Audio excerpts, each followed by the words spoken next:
Hola a todos y todas, gracias por acompañarnos este día.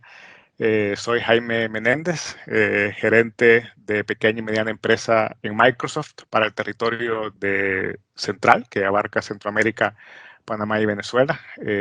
Hoy está con nosotros Danilo Pandolfo, director ejecutivo de Ernst Young, quien nos va a platicar un poco de los desafíos que están enfrentando las empresas en la coyuntura actual, específicamente en el área de finanzas. Bienvenido, Danilo, gracias por acompañarnos este día. Adelante. Muchas gracias por la invitación. Y bueno, como dice el título, ¿cuáles son los desafíos que enfrentan hoy las áreas de finanzas en el contexto del COVID-19? La verdad que son varias las áreas que son afectadas, pero hoy día vamos a referirnos a liquidez, caja y banco y a riesgos financieros. Vamos a ir avanzando en ambos, comenzando por liquidez, caja y banco. ¿Cuáles son los impactos potenciales que están teniendo las empresas hoy día y sobre todo las más pequeñas?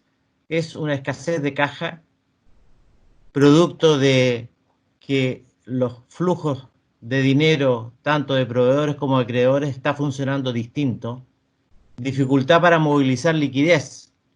La liquidez es un término que es más propio del sistema financiero, de la banca, que de las empresas, por cuanto la liquidez no ha sido nunca un problema para las empresas, sobre todo medianas y grandes, pero la liquidez es altamente necesario en tiempos de crisis. Hay una falta de visibilidad de la caja, hay una falta de proyectar la caja, de visualizar la caja, de tener todos los ingredientes para poder flujear y poder tener la certeza de que hay una visibilidad que permite tomar decisiones acertadas.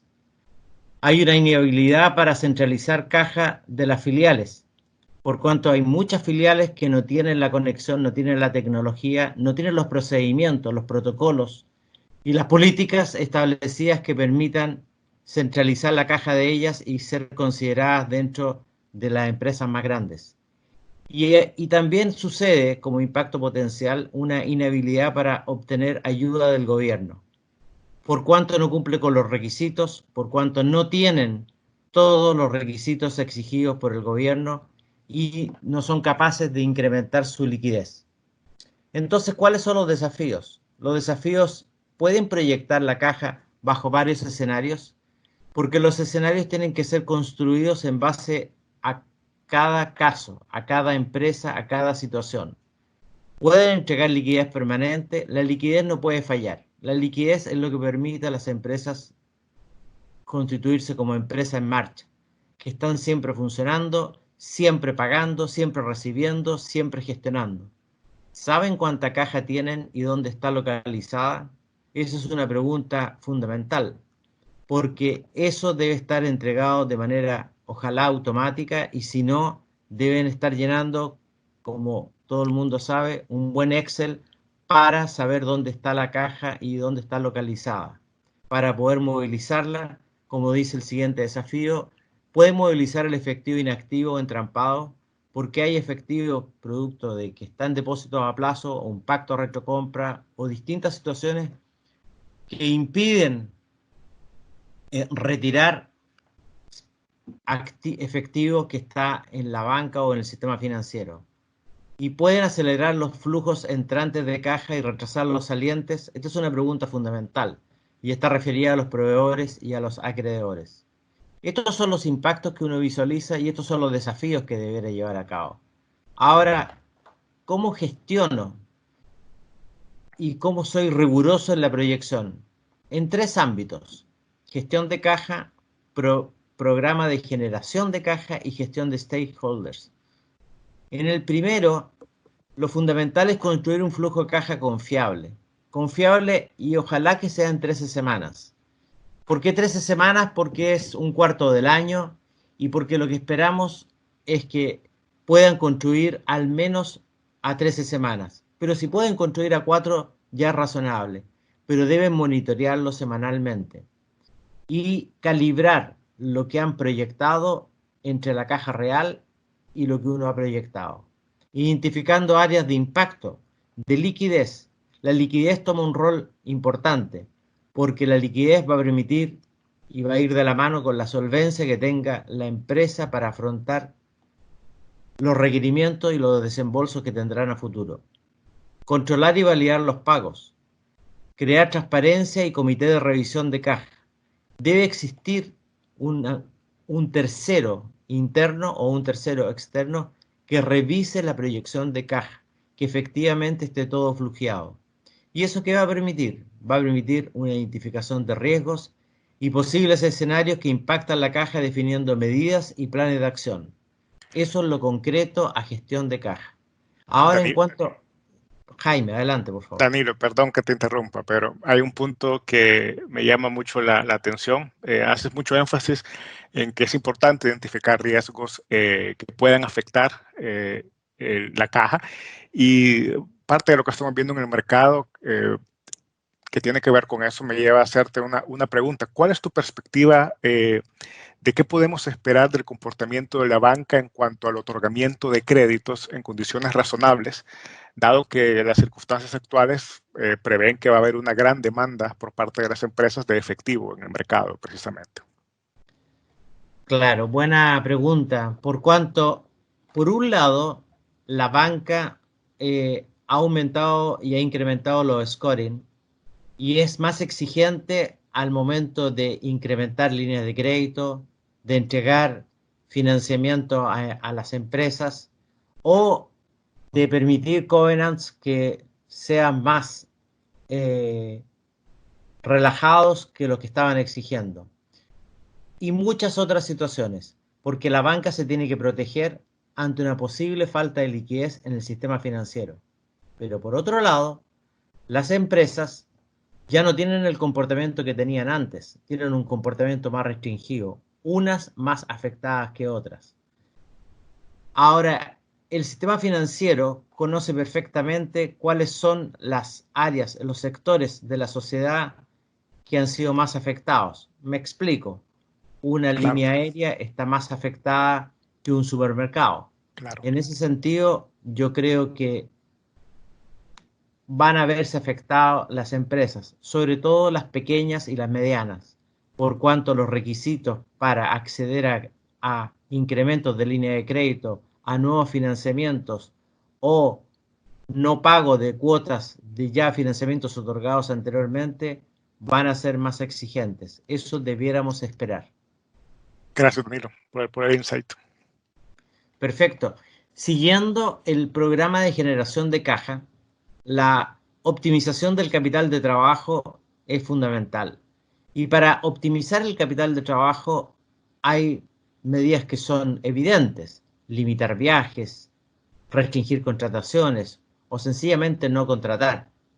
Para ello, también hay otras medidas que son internas, como levantar reservas de caja en las filiales. Muchas filiales normalmente tienen reservas de caja o incluso pequeñas y medianas empresas.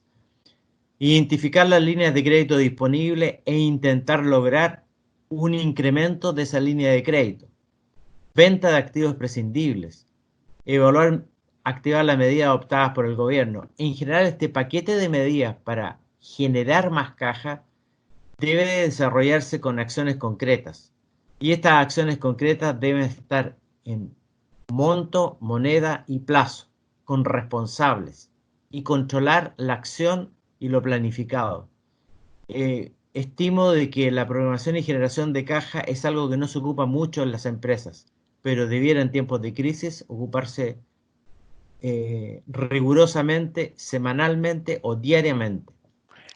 Por otro Danilo, lado, te sí, vuelvo, por favor. te vuelvo a interrumpir, te vuelvo a interrumpir. Perfecto, sí, Eh, adelante. con una consulta, porque ahora que haces énfasis en la importancia de tener un programa de generación de flujo de caja y el papel que desempeñan las líneas de crédito que pueden estar disponibles.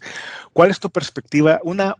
Dependiendo de la situación, una empresa debería considerar adelantarse a retirar fondos de una línea de crédito, aunque no los vaya a utilizar de forma inmediata, como adelantándose a alguna variable que pueda afectar la disponibilidad de ese efectivo o que haya escasez por algún factor de la crisis? Personalmente no recomendaría el retiro de efectivo de las líneas de crédito. Primero, porque podría haber una corrida bancaria si todo el mundo hiciera lo mismo. Segundo, la liquidez del sistema financiero, la verdad es que no ha sido tocado hasta ahora y estábamos bastante líquidos, no solo en América, sino que mundialmente el mundo estaba muy líquido y es difícil que haya una contractura tan fuerte que impida a las empresas retirar sus dineros o líneas de crédito. Por otra parte, lo que sí puede suceder es que algunos bancos o entidades financieras estén expuestas a riesgo de crédito por parte del que está solicitando. En ese sentido, podría haber problemas en un banco en particular, pero el sistema financiero en lo general está funcionando normal y esperamos que siga continuando igual. Perfecto, Danilo. Gracias por tu insight. Y en ese sentido, y aprovecho aquí para hacerte una última pregunta en esta área. ¿Qué medidas pueden tomar las empresas para gestionar el capital de trabajo, considerando que todas las empresas en mayor o menor medida van a estar intentando hacer lo mismo? Cobrar más rápido a sus clientes, pero los clientes van a estar por otra parte intentando alargar los plazos de sus pagos. Y eso tiene un impacto en las cuentas por cobrar y en las cuentas por pagar, cobrar más rápido, pagar más lento. ¿Cómo ves ese comportamiento general del mercado? Bueno, en general lo que tú dices va a suceder y es una buena pregunta. Ahora, las buenas prácticas indican dos acciones concretas. Uno, el 80-20, un poco de Pareto, en el sentido de tomar los proveedores más importantes y los acreedores más importantes y con ellos negociar el atraso o el adelanto de los pagos o distintas condiciones a las que preexistían antes de la pandemia. Esa es una acción que deben realizar con los principales acreedores y con los principales proveedores, clientes, financiamiento, en general todos los stakeholders.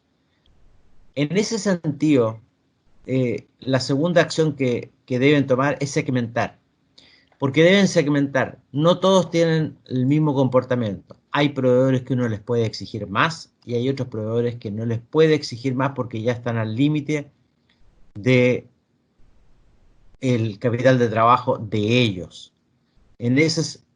Buscando un punto de equilibrio en esto es caso a caso. Pero esas dos buenas prácticas resolverían una ruptura generalizada de la cadena de pagos, dado que todo el mundo entraría en pánico en cobrarse y en anticiparse o en retrasarse. No creo que vaya a suceder. El comportamiento general de América del Sur ha sido que los pagos se realizan dentro de los plazos y los montos estimados y pactados. Gracias, Danilo. Creo que tus comentarios van a ser de mucho valor para quienes nos acompañan este día. Así espero. Finalmente, hablábamos de los stakeholders. La comunicación con acreedores relevantes basado en la confianza para asegurar la supervivencia de la empresa va a jugar un rol principal y fundamental en esto. Los stakeholders deben estar informados de la realidad de la empresa, deben estar informados de la falta de liquidez o de la liquidez que han logrado, deben estar informados del capital de trabajo, cómo está funcionando, si se está cumpliendo las proyecciones, etc. Esta parte de la liquidez, caja y banco, gracias por las preguntas, Jaime. No, gracias a ti, Danilo. Vamos a pasar ahora a otro tema que es riesgos financieros. Y cuando hablamos de riesgos financieros nos vamos a referir a los riesgos financieros de mercado.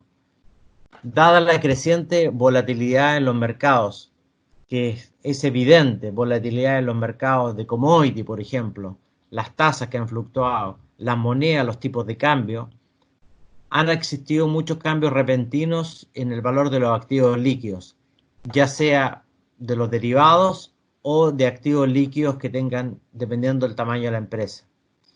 Otro impacto potencial es el incremento en riesgo de crédito de las contrapartes. Las contrapartes hoy día juegan un rol principal porque en las crisis se estresan las cajas de todas las empresas de todo el sector, financiero y no financiero, y el riesgo contraparte juega un rol importante. Entonces, ¿cuáles son los desafíos? Los desafíos están identificando y midiendo adecuadamente los riesgos financieros, siempre hay que identificarlos y siempre hay que medirlos, pero en crisis esto toma un significado más especial. ¿Deberían ser revisadas las estrategias de cobertura? Sí, tienen y deben ser revisadas las estrategias de cobertura. Y los que no tienen estrategias deben construir sus estrategias. ¿Está monitoreando las exposiciones de crédito hacia las principales contrapartes financieras? En lo que hablábamos recién de las contrapartes financieras, hay un monitoreo que debe realizarse. Ahora, en general los mercados han sido impactados por la crisis y ha afectado directamente a las empresas que poseen exposición a precios de moneda, commodity y tasa. Son las compañías las que siempre tienen ese desafío, el desafío de identificar, de monitorear, de gestionar las exposiciones, pero se hace aún más evidente en esta pandemia. Una forma de protegerse frente a los cambios bruscos del mercado es utilizar estrategias de cobertura. La estrategia de cobertura era un privilegio de las grandes empresas. Después pasó a las medianas y ahora lo ocupan en general casi todas las empresas que tengan acceso al sistema bancario para poder operar con derivados. Desde lo más básico, un plan vanilla como es forward, a ocupar algo más sofisticado como podrían ser opciones o swaps. O ya algunas empresas pequeñas están ocupando los famosos Cross Currency Swaps o IRS. Vamos a dar un ejemplo más adelante cómo se ocupan este tipo de instrumentos financieros para protegerse ante las volatilidades del mercado. Ahora, antes de llevar a cabo un proceso de ocupar instrumentos financieros para la cobertura de las exposiciones que tienen las compañías, hay que seguir un camino. Y el camino indica 6 dimensiones. El primero es política y estrategia.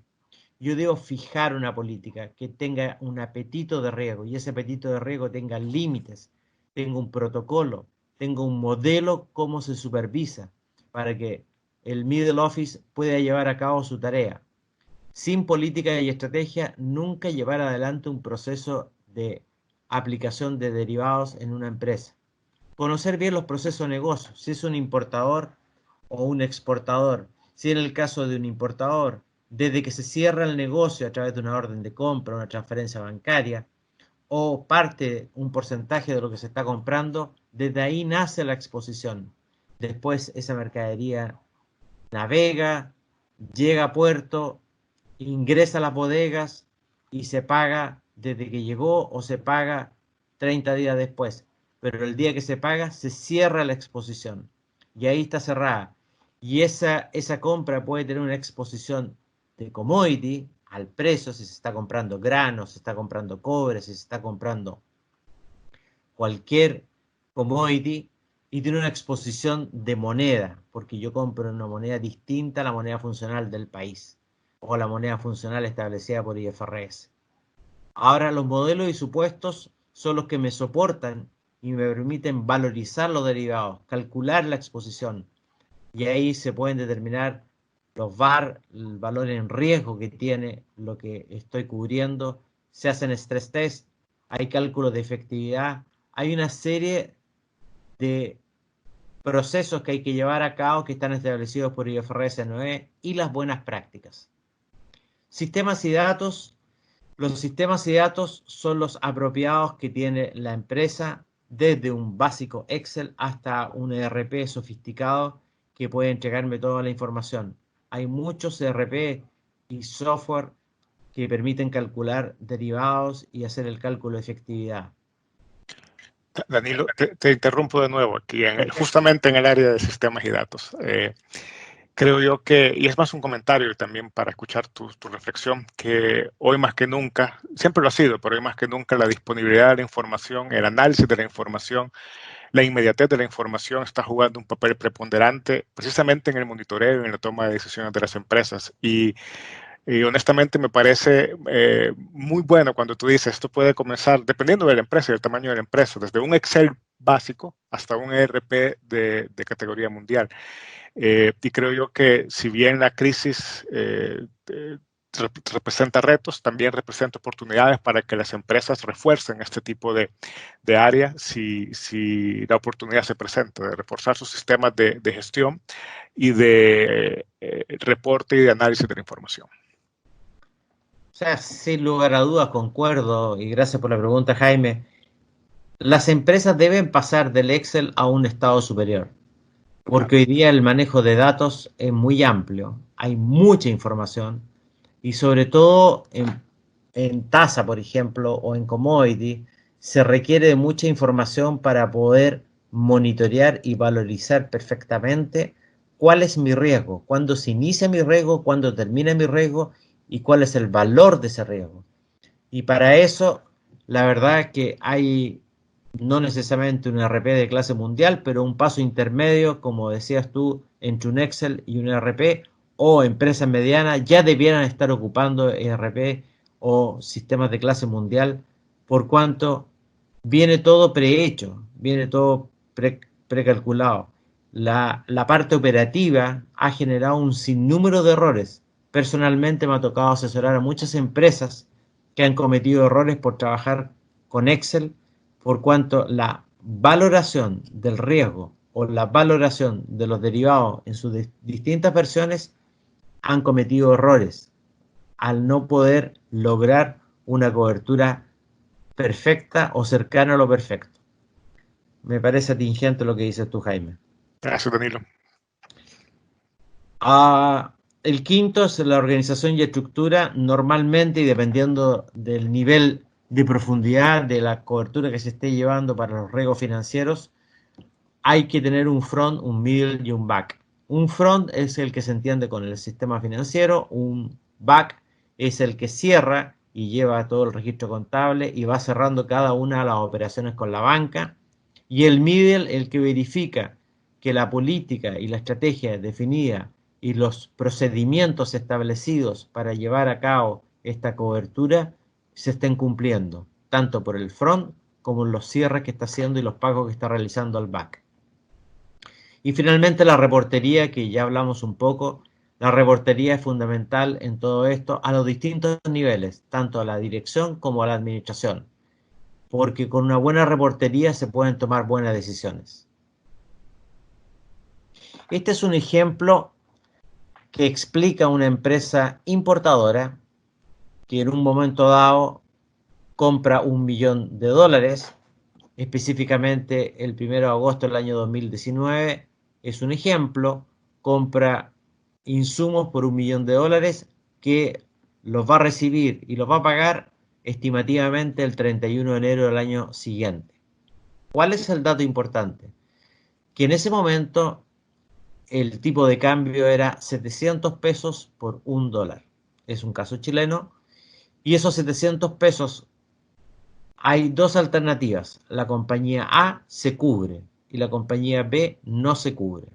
La compañía A que se cubrió, lo que está haciendo, como se muestra en el gráfico abajo, en on balance y off balance, tiene una cuenta por cobrar creada en la contabilidad, pero off balance toma un forward.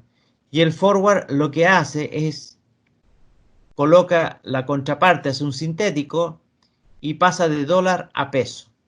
Y a peso pasa a 720 pesos porque en ese momento los puntos forward que se llaman, en la curva forward, los puntos forward eran 20 pesos. 20 pesos sobre los 700 pesos. Hoy día, para los importadores hay una buena noticia, los puntos forward son negativos. O sea, si hubiera sido 700 pesos hoy día, él habría tomado a 6.95, a 5 pesos menos incluso que el valor spot del tipo de cambio. Cuando es buena noticia para los importadores, es mala noticia para los exportadores. Sigamos con el caso. La compañía A, finalmente, ¿cuánto va a pagar? 720 pesos, que es el forward que lo está protegiendo. ¿Qué pasa en sus estados financieros? Sencillamente no pasa nada, porque cada vez que tiene volatilidad el tipo de cambio, lo va enfrentando el forward en sentido contrario. Lo único que queda inefectivo de esta cobertura son los 20 pesos que tomamos en este ejemplo, son 20 millones de pesos, porque es $1 millón, que quedan inefectivos. pero el resto queda todo efectivo y se ha cubierto esta empresa. Además, puede hacer una buena proyección de su caja porque sabe cuánto va a pagar. ¿Qué pasa con la compañía B? La compañía B se enfrenta al mercado. La tendencia no la puede cambiar la compañía A ni la compañía B, pero sí lo que cambió la compañía A fue la volatilidad de esos meses que estuvo expuesto a un tipo de cambio. Y esa volatilidad puede matar a una compañía, puede sencillamente hacer que entre en falta de liquidez. Pues al no estar protegida, finalmente el tipo de cambio subió, como fue la tendencia en Chile, y llegó a 800 pesos. O sea, en vez de pagar 700 millones de pesos, terminó pagando 800 millones de pesos. No tuvo nunca la visibilidad de cuánto iba a pagar. Mal podía hacer un buen flujo de caja con respecto a esta línea de exposición al tipo de cambio. Segundo, los estados financieros al cierre, si hubiera estado a 1.000 pesos al cierre el 31 de diciembre, se tendría que haber expuesto a una diferencia de cambio de 300 millones de pesos. Son muchas las malas noticias para la compañía B y son muy pocas para la compañía A, que se enfrentó con certidumbre, una decisión que tomó y sobre todo, cuando compró este insumo, sabía cuánto le costaba. Ergo, ya sea lo va a incorporar a la manufactura de algo o lo va a vender, sabe el costo de venta que va a tener. Este es un claro ejemplo de la efectividad de una cobertura de riesgo moneda. Tengo una curiosidad, ¿qué pasa con los países que están dolarizados? Pienso en Ecuador, Panamá, El Salvador.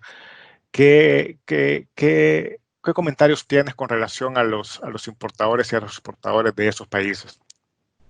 Claro, lo que sucede, hay que distinguir primero cuál es la moneda funcional, porque la moneda funcional es la moneda de la compañía independiente donde esté. En Chile tenemos muchas compañías que su moneda funcional es dólar, sin perjuicio que la moneda local del país Chile es peso chileno. ¿Qué significa eso? Que en países donde está dolarizado, como preguntas tú, la moneda de origen es dólar y la moneda funcional lo más probable que sea dólar. Pero si esa compañía está importando desde Europa, importa euros Claro. y se enfrenta a un tipo de cambio distinto al que él maneja. No se enfrenta a su moneda, sino que una moneda extranjera. Si compra en China, serán yuanes, si compra en Japón, serán yenes, etc. Esa exposición es la que yo estoy explicando ahora. A un exportador le sucede lo mismo. Si vende a Europa, si vende a Asia, si vende a distintos países cuya moneda es distinta a la moneda dólar, está expuesto a la cobertura de riesgo moneda. Gracias, Danilo. Claro. Perfecto. Algunas consideraciones antes de pasar a las preguntas. La naturaleza de los cambios en las variables de mercado rara vez son suaves. Generalmente es un camino con saltos a lo largo de una tendencia general. Esto lo hemos venido explicando desde el comienzo. La tendencia no se va a cambiar. Que el tipo de cambio suba, que el oro suba, que el petróleo caiga, que el cobre baje, etcétera. Todas las tendencias generales que se conoce como contango o backwardation en lo que respecta a commodity, las conductas generales no van a cambiar. Lo que sí va a cambiar son los periodos, lapsos pequeños de meses donde la volatilidad puede ser muy violenta. Y esa volatilidad es la que hemos hablado que hay que protegerse. Entonces el tema es la volatilidad, no la tendencia de largo plazo. Las coberturas no revierten las tendencias, solo ayudan a hacer más suaves los saltos a lo largo de este camino. Y esto es fundamental comprenderlo y es fundamental tenerlo presente cuando han tomado la decisión de emplear derivados para hacer cobertura de riesgo de commodity, de tasa o de moneda. Cualquiera sea el tamaño de la empresa, pero sobre todo las pequeñas deben estar muy atentas a ocupar el correcto instrumento financiero para poder protegerse en estos tiempos de volatilidad bajo esta pandemia que nos ha afectado. Entonces la clave está en revisar constantemente si la compañía tiene el mejor mix de medidas para enfrentar las exposiciones. ¿Por qué hay un mix? Porque hay un mix de no proteger el 100%. Yo puedo proteger el 80%, como lo hacen muchas compañías, el 60%, o incluso menos.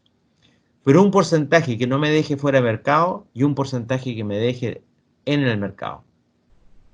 Y ahí hay que redoblar los esfuerzos para que los inversionistas, los dueños, los accionistas comprendan la estrategia de cobertura que se está llevando a cabo y las razones que sustentan esa estrategia que ha sido adoptada.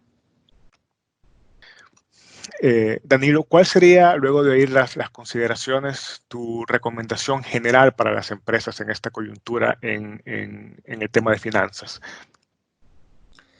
Primero que todo, debiera haber un procedimiento que establezca bien toda la parte operativa. Deben intentar escribir lo que hay que hacer, porque en estos momentos de crisis se cometen errores. Se paga al que no corresponde, no se cobra cuando se debería cobrar, no se renueva un depósito a plazo, no se renueva. En las empresas más grandes está más controlado esto, pero en las pequeñas y las medianas sufren por no tener escrito y descrito los distintos procesos que tienen que llevar a cabo. Segundo, y más importante que lo primero, la liquidez. Para mantener la liquidez de la empresa, deben tener abiertas todas las fuentes de financiamiento, deben tener abiertas todas las líneas de crédito necesarias, deben tener pactado con los proveedores y acreedores a quién le van a pagar posteriormente y cómo lo van a hacer para requerir financiamiento, ya sea vía accionistas, vía inversores, vía sistema financiero, vía emisión de bonos, etcétera. Yo creo que preocupándose del operativo y preocupándose de la liquidez, ya tienen gran parte del problema resuelto. Pero el problema culmina cuando han comprendido cuáles son sus riesgos financieros de mercado que están expuestos, los tienen identificados, los tienen valorizados y simultáneamente han tomado la decisión de solo monitorearlos o de transferirlos o de emplear coberturas de riesgo bajo IFRS para los que están bajo esa normativa contable.